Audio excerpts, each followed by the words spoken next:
Hello, good morning. Next, we're going to make a tutorial about PowerPoint presentation. This application a presentation to presentate by the audiences. Dave,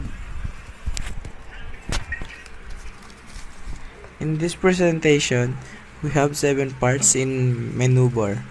We have home, insert, draw, design, transitions, and animations. Carl? In home, there has layout, font formatting, paragraph, and find.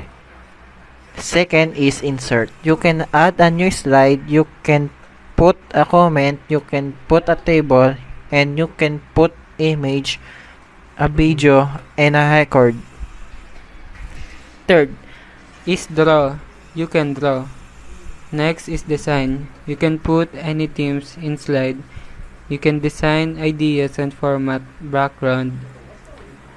You choose what color you gonna use. Next is transition. You can put transition effect each slides.